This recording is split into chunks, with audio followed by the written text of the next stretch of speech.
नमस्कार दोस्तों, स्वागत है आप सभी का ब्रेकिंग राज न्यूज में। दोस्तों, यदि आपके दिल में जज्बा है कुछ करने का तो आप इतिहास रचकर वह कर सकते हैं जो दुनिया भर में किसी ने ना किया होगा। जी हां दोस्तों, आपने सही सुना, आज यही कारनामा भारत के सुप्रीम कोर्ट ने करके नया इतिहास ही रच दिया।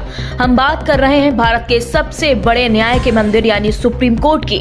दोस्तों, न्याय के क्षेत्र में सुप्रीम कोर्ट ने नया इतिहास रचा है। दोस्तों, उच्चतम न्यायालय के इतिहास में ऐसा पहली बार हुआ जब बैलेट बॉक्स मंगवाए गए और सुप्रीम कोर्ट यानी सीजेआई के सामने वोटों की गिनती हुई और नतीजे घोषित हुए। उसमें राष्ट्रीय पार्टी बीजेपी के प्रत्याशी मेयर महापौर को हारा हुआ घोषित कर नई नवेलिया पार्टी के हारे हुए मेयर प्रत्याशी को जीता घोषित किया गया। दोस्तों, 76 साल के इतिहास में पहली बार सुप्रीम कोर्ट ने अपने पावर का इस्तेमाल किया। दोस्तों, किस पावर का इस्तेमाल करते हुए ऐसा हुआ, सुप्रीम कोर्ट ने ऐसा क्यों किया, आइए आपको रूबरू करवाते हैं। दोस्तों, आपको बता दें, सुप्रीम कोर्ट के इतिहास में ऐसा पहली बार हुआ है जब अदालत में बैलेट बॉक्स मंगवाए गए। सीजेआई ने अपने सामने वोटों की गिनती करवाई और नतीजे घोषित किए। दोस्तों, मामला है भारत देश के चंडीगढ़ मेयर चुनाव का, जिसको लेकर आप पार्टी ने याचिका दायर की और उस याचिका पर खुद CJI chief justice DY Chandrachud की अगुवाई वाली बेंच ने बैलेट पेपर्स का परीक्षण किया और आम आदमी पार्टी के कुलदीप कुमार को विजेता घोषित किया। दोस्तों, देश के इतिहास में पहली बार सुप्रीम कोर्ट ने आप पार्टी की याचिका पर अनुच्छेद 142 का प्रयोग कर अपने विशेष अधिकार का उपयोग किया। दोस्तों, चीफ जस्टिस की बेंच ने कहा कि अदालत ये सुनिश्चित करने के लिए बाध्य है कि लोकतांत्रिक प्रक्रिया जनमत हित में सही तरीके से सच्चाई से लोकतंत्र का पालन करे। एक पक्ष का गला घोटकर दूसरे पक्ष को लाभ दिलाने के लिए लोकतंत्र को तार तार न किया जाए। इस तरह के हथकंडों से मतदान और मतगणना की पवित्रता को नष्ट न होने दे।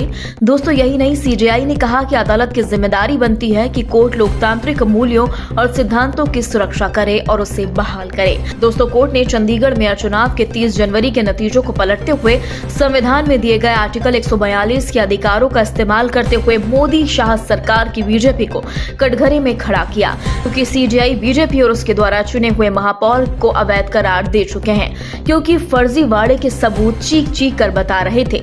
दोस्तों, सीजेआई डीवाई चंद्रचूड़, जस्टिस जेबी पारदीवाला और जस्टिस मनोज मिश्रा की बेंच ने कहा कि हमारी राय है कि इस तरह के मामलों में हम अपने अधिकार क्षेत्र में संविधान के अनुच्छेद 142 का इस्तेमाल ये सुनिश्चित करने के लिए बाध्य है कि चुनावी लोकतंत्र की प्रक्रिया असफल न होने पाए। दोस्तों, आपको बता दें, भारत देश में 26 जनवरी 1950 को लागू संविधान में दर्ज अनुच्छेद 142 आखिर क्या है, कैसे कोर्ट इसका प्रयोग कर मतदान मतगणना को पारदर्शी ईमानदार बना सकता है। आइए कुछ हद तक इस खबर के माध्यम से आपको रूबरू करवाते हैं। दोस्तों, संविधान के अनुच्छेद 142 में सुप्रीम कोर्ट को कंप्लीट जस्टिस यानी संपूर्ण न्याय का अधिकार दिया गया है।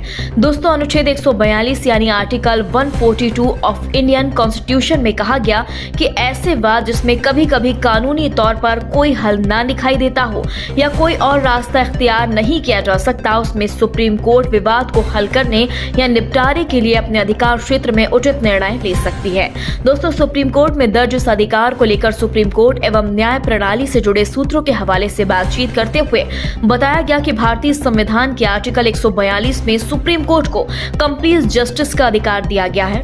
कहा गया कि जहां नागरिकों के मूलभूत अधिकारों का हनन हो रहा हो या किसी कानून में खामी मिले, वहां अदालत न्याय करने के लिए इस आर्टिकल का इस्तेमाल कर सकती है। दोस्तों, अनुच्छेद 142 न्याय, समता और अच्छे विवेक की अवधारणा के लिए लिया गया है।